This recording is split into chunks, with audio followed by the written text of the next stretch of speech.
Hi, I'm Michael Portillo. I'm 31 years old and I'm Mexican American. My parents migrated to the US from Mexico in the 1980s, and growing up, I always felt proud of my roots. But to be honest, I didn't learn much about our history in school. I picked up bits and pieces, especially from my cousin, who's part of Mecha, but there was a lot of gaps.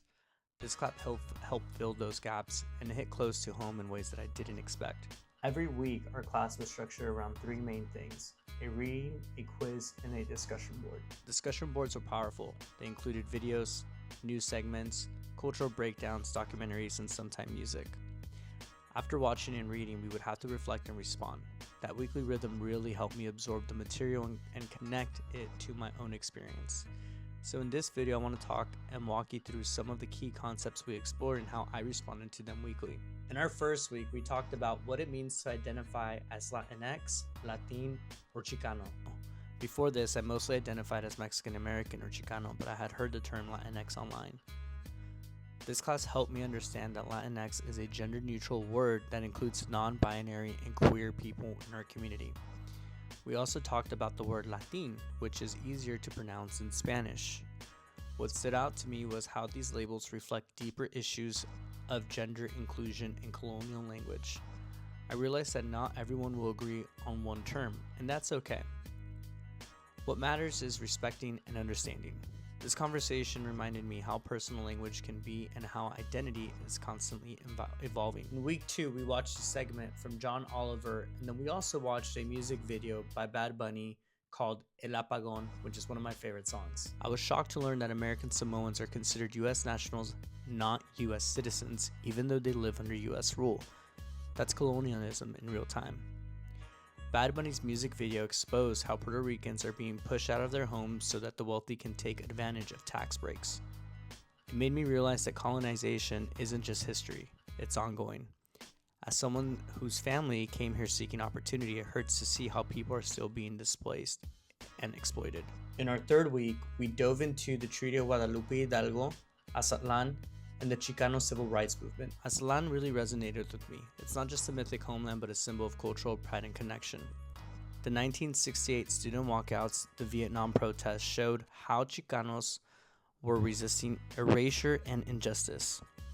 My cousin had already told me a bit about these movements, but the documentaries gave me a deeper understanding.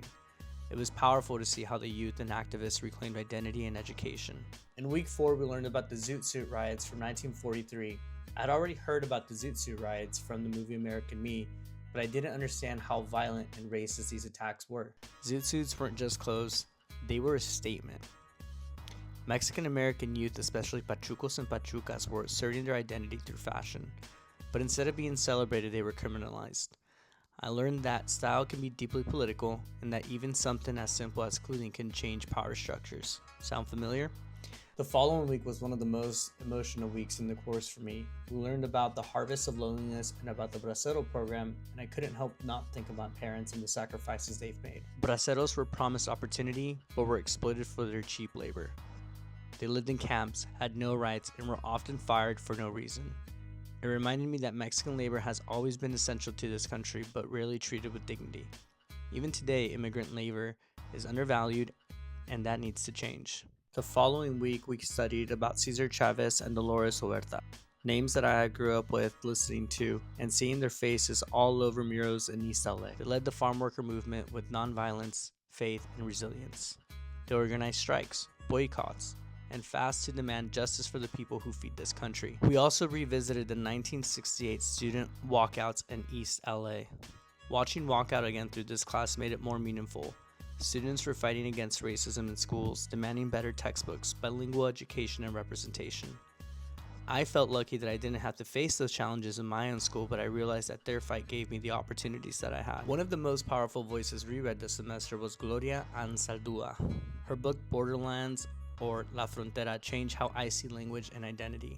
She writes, "Wild tongues can't be tamed. They can only be cut." That hit hard. She taught me that Spanglish isn't broken, it's beautiful. It's survival, it's cultural resistance. We also watched Chicanas, nurturers, and warriors, which showed me the powerful role that women played in our community like my mom, even if they were erased from mainstream history. That documentary made me think about the women in my own family, strong, wise, and always fighting for something better. This class was personal for me. I saw my family, my identity, my culture in every topic that we went ahead and covered. I learned about our resistance, our beauty, and our struggles, and our pride. From labels like Latinx and Chicanos, to Zoot Suits, school walkouts, to Braceros, Pachucas, and Anzaldúa. This class taught me we've always been here, and we've always been fought to see. I'm proud to be a Mexican American. I'm proud of where I came from, and I'm grateful to take this class and finally learn the stories that were missing from my education. Thank you.